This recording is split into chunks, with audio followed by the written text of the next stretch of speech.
Welcome to another podcast. In this episode, we're going to be taking a look at how to perform the second derivative test.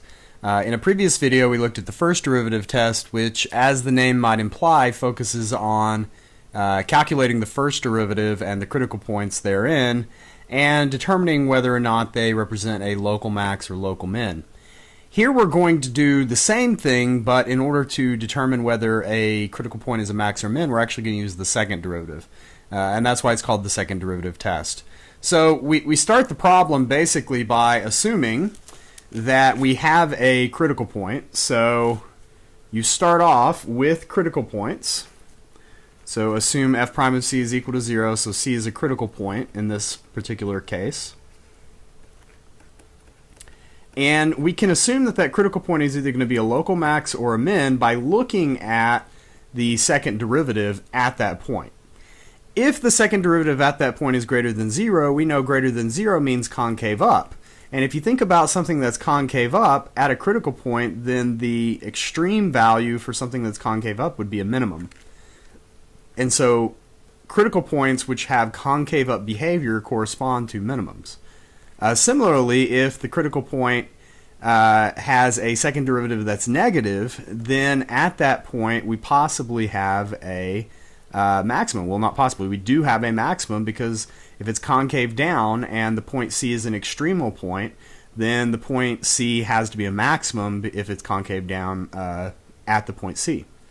And then finally, if the second derivative is equal to 0, then the test fails, primarily because we can get all sorts of things happen, and it will not necessarily be a local max or a local min.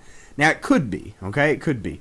This corresponds to inflection points, so you could think of a point like this as being a point for which the derivative is 0 and the second derivative is 0, and so the test would be failing. Or a sort of more bizarre example would be it gets really, really flat at a point before coming back up. You might have multiple roots there, in which case it could possibly be a max or a min. It's just that the test fails. It's inconclusive for such points.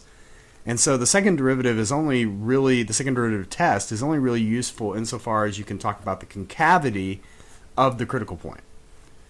So we're going to use the second derivative test in this video to determine where the function f is concave up or concave down.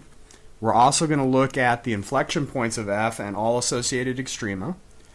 We're also going to look at using the second derivative test to determine how the graph of a function behaves. And then finally, the second derivative test doesn't always really help us.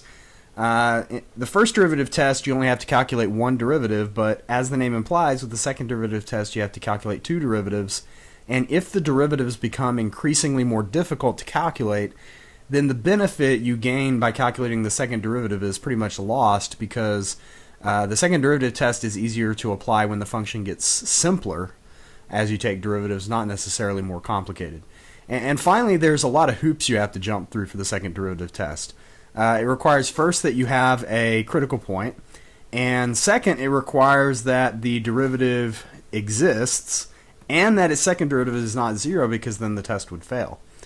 So there's several hoops that you have to jump through in order for the second derivative test to actually work. And depending on the function, you may have issues with one or all of those steps. So let's take a look at an example.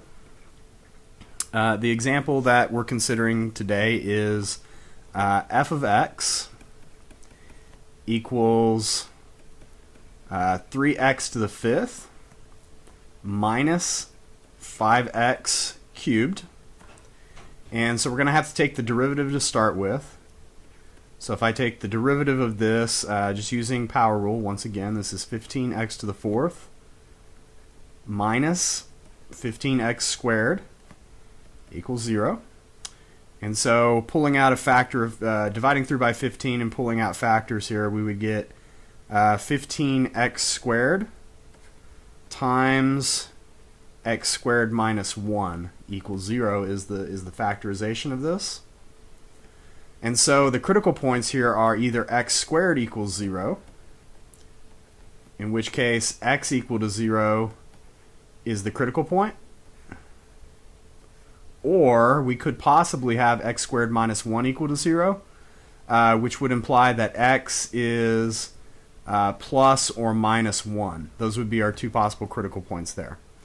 So just like we did with the with the first derivative test, we're going to create this diagram, basically a timeline here, where we're going to graph the points at x equal to 0.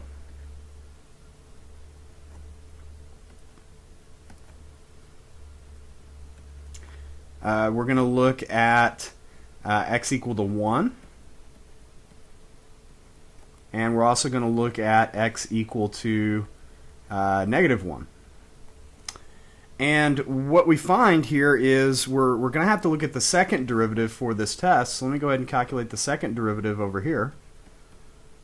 If I calculate one more derivative, we get 60x cubed minus 30x equals 0. So factor out a 30x, and we end up with 30x times, let's see, 2x squared minus 1 equals 0. So 30x, that factor gives x equal to 0 as possibly being an inflection point. And then 2x squared minus 1, the inflection point that corresponds there, if I solve that equal to 0, in other words, I solve 2x squared minus 1 equals 0. If I solve that for x, I get that x is the square root of 1/2, plus or minus the square root of 1/2, in fact. So here's basically how this process goes. At the point negative 1, I need to calculate the second derivative. So what is the second derivative at negative 1? Well, if you calculate that, you get that it's negative 30. And so what that tells me is that we are concave down at negative 1, so negative 1 corresponds to a max. For x equal to 0, if I calculate the second derivative at 0, plugging that in, you can clearly see that that's 0. And going by number 3 here, the test fails at that point. So we can't actually say anything about what's going on at 0. We're going to have to resort to the first derivative test to actually tell us something. So I still have a question mark about this one.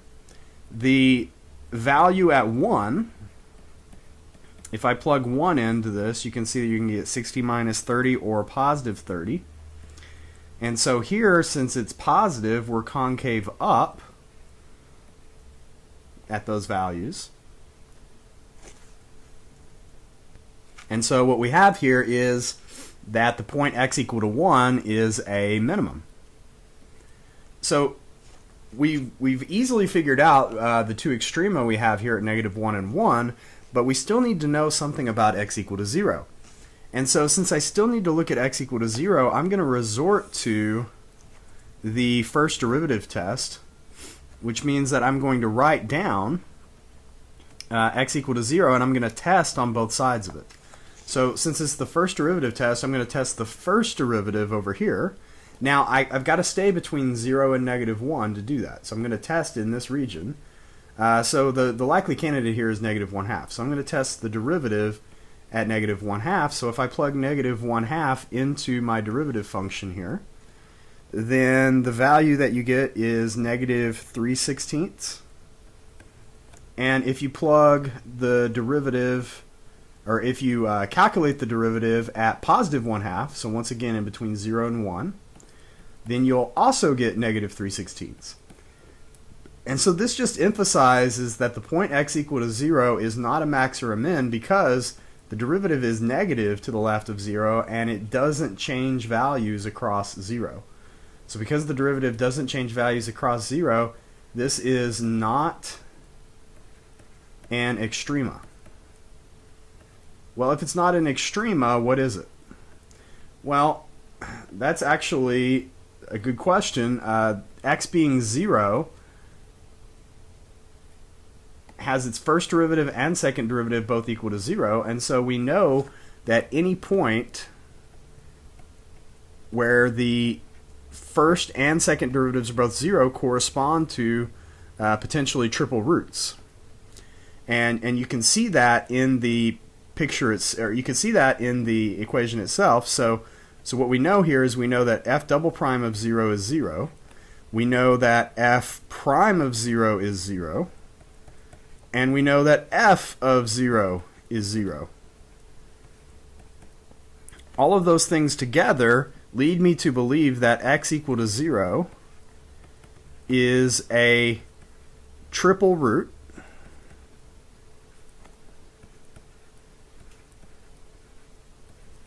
which means that it's a critical point.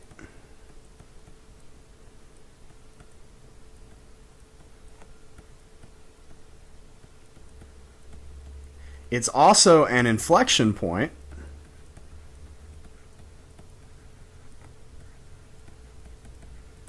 And you can clearly see that it's a 0 of the equation, because if I factor my equation 3x to the 5th minus 5x cubed, these both share x cubed as a factor, and so I can write this as x cubed times 3x squared minus 5. And so you can clearly see that this factor has x equal to 0 as its root 3 times, and so it's a triple root. So we're gaining a lot of information here from the second derivative test. We know that the value at -1 turned out to be a max. We know the value at +1 turned out to be a min. And we were inconclusive at 0, but a little bit of further evidence from the first derivative test shows us that, in fact, we don't get an extremal value at 0 because x equal to 0 turned out to be a triple root. So I can use all of this sort of information to sketch the graph. If I think about what the graph of this would look like, then the basic idea is at the point -1, I know I'm concave down. At the point 1, I know I'm concave up. And at 0, I know the value is 0. So I know I passed through the point 0. I have a triple root at 0. I know it's an odd function because it's got odd powers only, so I know what the ending behavior is. One side's up, the other side's down. And I know the values for my critical points are -1, 0, and 1. So the value at -1 corresponds to a max, and so if I calculate the function value at -1, the function value at -1 is -3 plus 5, so it would be 2. So I have a max that occurs at 2. I have a min that occurs at, well, it's the function at 1. If you look at the function at 1, it's -2. So I have a minimum that occurs at -2. And I know it is concave down over here, so it's got to look like this over here. And then it's concave up over here, so I know it has to be concave up at the point, near the point -1. And in particular, I know that it's got to be really straight through here because it's a triple root. That's the only way that we would end up with something like that. And so because of that, well, actually I need to draw this a little bit flatter in here, just make sure that we understand what's going on here.